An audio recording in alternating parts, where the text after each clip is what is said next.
देश में नक्सलवाद के खिलाफ चल रहे अभियान को एक और बड़ी सफलता मिली है। हिडमा के मारे जाने के बाद नक्सलियों की कमर पूरी तरह से टूट चुकी है और इसी बीच सुरक्षा बलों का दबदबा साफ देखने को मिल रहा है, जिसके बाद हिडमा के करीबी कुख्यात नक्सली खौफ में है और जान बचाने के लिए सरेंडर कर रहे हैं। सरेंडर करने वालों में संगठन के कई टॉप कैडर भी शामिल हैं। तेलंगाना पुलिस के सामने 37 नक्सलियों ने सरेंडर किया। ये वही इलाके हैं जहां सालों से नक्सलवाद की जड़ें गहरी रही हैं। सरेंडर करने वालों में कई बड़े चेहरे भी हैं। इनमें कुख्यात कमांडर हिडमा के करीबी सहयोगी एर्रा और संगठन की केंद्रीय समिति के सदस्य आजाद उर्फ अप्पासी नारायण जैसे नाम शामिल हैं। पुलिस के मुताबिक ये सभी पिछले कई नक्सली हमलों में सक्रिय भूमिका निभाते रहे थे।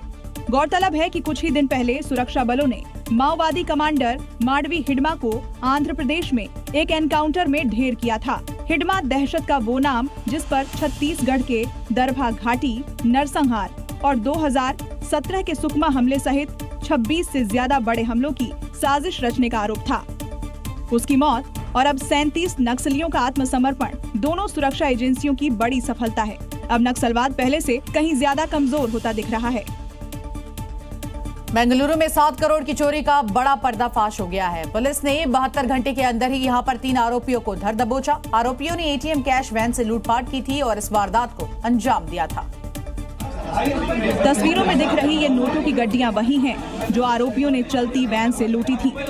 आरोपियों ने दिन दिहाड़े एटीएम वैन को रोका और 7 करोड़ से ज्यादा रुपए लूट लिए थे, लेकिन पुलिस ने 3 दिन के अंदर ही लूट की गुत्थी सुलझा ली। सूटकेस, बैग और थैले में भरे लेकर पुलिस थाने पहुंची थी। पुलिस के मुताबिक वारदात में एक पुलिसकर्मी, सीएमएस का पूर्व कर्मचारी और वैन का इंचार्ज शामिल था।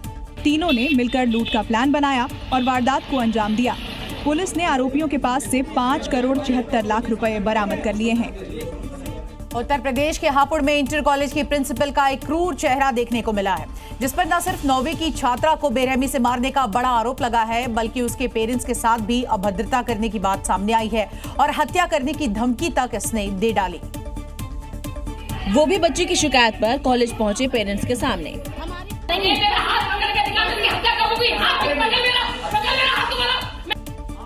पेरेंट्स मारने की वजह पूछते रहे और वो उन्हें बार बार जाने के लिए कहती रही।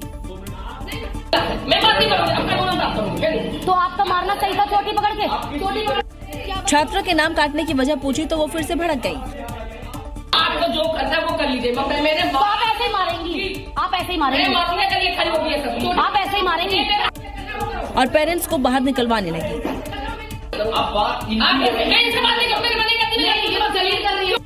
बच्चे की गलती सिर्फ इतनी थी कि जब प्रिंसिपल ने उसे मार रही थी तो उसने हाथ पकड़ लिया था।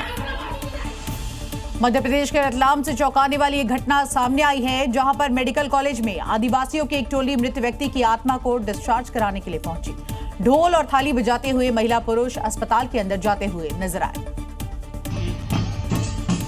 और करीब 1 घंटे तक परिसर में आत्मा को डिस्चार्ज कराने के लिए तलवारें, नारियल, धूप और मंत्रोच्चार के साथ अनुष्ठान करते रहे, जिसका वीडियो भी वायरल है। मृतक के परिजनों का दावा है कि वे आत्मा को अस्पताल से डिस्चार्ज करवाकर अपने साथ गांव ले जा रहे हैं। लगभग 1 घंटे तक अस्पताल परिसर किसी धार्मिक स्थल की तरह दिखता रहा। भीड़ और शोर के बीच अस्पताल का कामकाज भी प्रभावित रहा।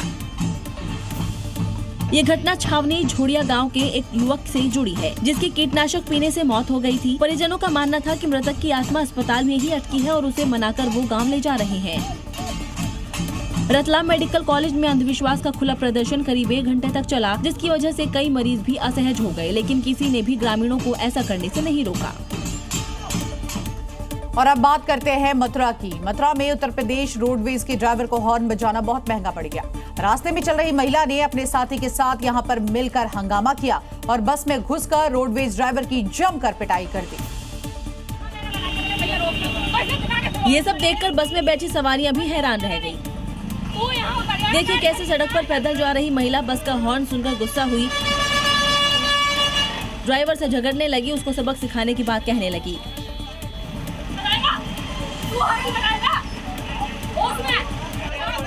हॉर्न की आवाज सुनकर गुस्साई महिला तमतमाकर बस में चढ़ गई। उसके साथ चल रहा एक पुरुष भी चढ़ गया। इस बीच पुरुष ने ड्राइवर को थप्पड़ जड़ दिया। माहौल पूरी तरह से बिगड़ गया। इस हाई वोल्टेज ड्रामा को देखने के लिए सड़क पर भीड़ जमा हो गई। हम हॉर्न बजाए थे, साइड में हॉर्न बजाने पर और वो कह रही कैसे हॉर्न क्यों बजा रहा है। झगड़ रही महिला का आरोप है कि मना करने के बाद भी ड्राइवर बार बार हॉर्न बजा रहा था, जबकि ड्राइवर का कहना है कि वो रास्ता बनाने के लिए हॉर्न बजा रहा था। उत्तर प्रदेश के लखीमपुर खीरी में एक सरकारी स्कूल से ऐसी तस्वीर सामने आई है जो न सिर्फ चौंकाने वाली है बल्कि बुनियादी शिक्षा व्यवस्था पर भी कई गंभीर सवाल खड़े करती है, जहां एक टीचर ने बच्ची को ऐसी सजा दी कि मामला जांच के दायरे में ही आ गया है। तस्वीरों में नजर आ रहे इस प्राइमरी स्कूल की महिला टीचर सुनीता सैनी पर आरोप है कि उन्होंने एक छात्रा को अनुशासन के नाम पर मुंह पर सेलो टेप लगाकर उसकी पिटाई कर दी। हमारे साथ में हमारे मैम टेप चिपका दिया था और उसने नासिस को भी मारा था और एक दिन रिया को मारा था। जानकारी के मुताबिक छोटी छोटी बातों पर बच्चों को मारने की शिकायतें पहले भी सामने आई थी। घटना तो इनके द्वारा पहले भी ऐसी की गई, लेकिन समझा बुझा के प्रयास करने का प्रयास किया। जब बेसिक शिक्षा अधिकारी ने पूरे मामले की जांच कराई तो आरोप बिल्कुल सही पाए गए, जिसके बाद आरोपी महिला टीचर को बर्खास्त कर दिया गया। मध्य प्रदेश के मुरैना में एक गाय लाला जी की हवेली में ही चढ़ गई। हवेली की दूसरी मंजिल पर फंसी गाय को नीचे उतारने के लिए गौ सेवकों की टीम घंटों तक मशक्कत करती हुई नजर आई, जिसके बाद हवेली की सीढ़ियों से रस्सी के सहारे गौमाता को सुरक्षित नीचे उतारा। तस्वीरें मुरैना के सिविल लाइन थाना क्षेत्र के जोरा खुर्द के सामने आई है। यहाँ लाला जी की हवेली पर एक गाय ने चढ़ाई कर दी और वो हवेली की छत तक पहुँच गई, लेकिन नीचे उतरना मुश्किल हो गया। गाय को हवेली की दूसरी मंजिल पर फंसा देख एसडीआरएफ और गौ सेवक दल को सूचना दी गई, जिसके बाद गौरक्षकों की टीम मौके पर पहुंची और रस्सी बांधकर गौमाता को सुरक्षित रेस्क्यू किया गया। धीरे धीरे पीछे से पूछ दे, धीरे धीरे आराम से आ जाइए। अब तो नेकटी आ जाइए, अब तो पकड़ लो बस। कड़ी मशक्कत के बाद आखिरकार गौमाता को हवेली की छत से नीचे उतारकर लोगों ने दम ली। बिहार में विशाल शिवलिंग स्थापित किया जाएगा, जिसे तमिलनाडु के महाबलीपुरम से लाया जा रहा है। भगवान भोलेनाथ का 33 फीट ऊंचा और 210 मीट्रिक टन वजनी विशाल शिवलिंग पूर्वी चंपारण के विराट रामायण मंदिर में स्थापित किया जाएगा। इस शिवलिंग को ट्रक पर लोड करने से पहले विधि विधान से पूजा पाठ किया गया। इसके बाद इस भव्य शिवलिंग को विशेष ट्रेलर पर लोड किया गया। शिवलिंग का निर्माण तमिलनाडु के महाबलीपुरम के पट्टिकाडु गांव में बीते 10 साल से हो रहा था। 30 फीट का शिवलिंग एक ग्रेनाइट पत्थर से बना है।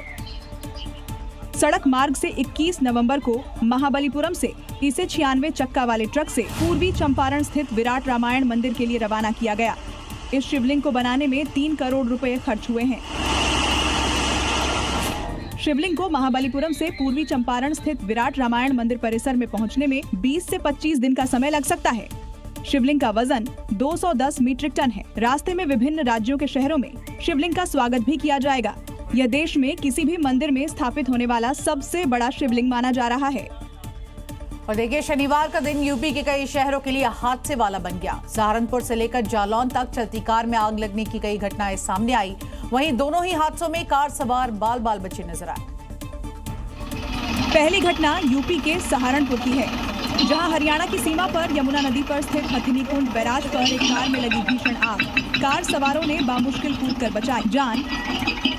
आग का गोला बनी कार की ये तस्वीर तेजी से वायरल हो रही है। दूसरी घटना यूपी के जालौन की है, जहां सड़क पर दौड़ रही मारुति वैन में आग लग गई। यहां भी आग लगने की वजह शॉर्ट सर्किट था। धुआं और आग देखते ही ड्राइवर ने कूदकर अपनी जान बचाई। आग लगते ही यहां अफरा तफरी मच गई और काफी देर तक सड़क पर गाड़ियों की आवाजाही बंद रही। यूपी के मैनपुरी में पुलिस और वन विभाग की जो टीम है, उनको बड़ी सफलता यहां पर मिली है। कछुआ तस्करी का भंडाफोड़ करते हुए पुलिस ने 2 शातिर तस्करों को गिरफ्तार किया, तो वहीं आरोपियों के पास से सुंदरी प्रजाति के लगभग 74 कछुए बरामद किए गए, जिसका वीडियो सामने आया है। तस्वीरें थाना करहल क्षेत्र के दुमिला बॉर्डर के पास की हैं। चेकिंग के दौरान एक संदिग्ध वाहन को रोका गया। जांच में वाहन से सुंदरी प्रजाति के 74 कछुए बरामद हुए, जिनकी कीमत लाखों रुपए बताई जा रही है। देखिए, पुलिस गिरफ्त में शातिर तस्कर और उनसे बरामद सुंदरी प्रजाति के ये 74 कछुए, जिन्हें ये शातिर उत्तराखंड में सप्लाई करने की तैयारी में थे। सभी कछुए सुरक्षित हैं और तस्करों पर शिकंजा कस चुका है। पुलिस ने और वन विभाग की टीम ने सभी कछुओं को अपने कब्जे में ले लिया है। इस वक्त एक बड़ी खबर आपको बता दें, पश्चिम बंगाल में ममता बनर्जी के विधायक हुमायूं कबीर 6 दिसंबर को बाबरी मस्जिद का शिलान्यास करने वाले हैं, जिसको लेकर देश भर में सियासी विवाद छिड़ा हुआ है। इसी बीच सपा के नेता किरणमय नंदा ने हुमायूं कबीर का समर्थन करते हुए कहा कि बाबरी मस्जिद हमारे इतिहास का हिस्सा थी, ये सेक्युलरिज्म का प्रतीक थी। बाबरी मस्जिद को गिराकर बीजेपी ने भारत के गौरव को ही पूरी तरह से नष्ट कर दिया। बाबरी मस्जिद हम लोग का एक इतिहास था। बाबरी मस्जिद जो थे एक धर्मनिरपेक्षता का प्रतीक थे, तो बाबरी मस्जिद को जो तोड़ दिया, इसमें हिंदुस्तान का जो गरिमा था वो गरिमा को खत्म कर दिया भाजपा। तो ये थी खबरें 7 बजे की। कल फिर होगी बात पते की। नमस्कार।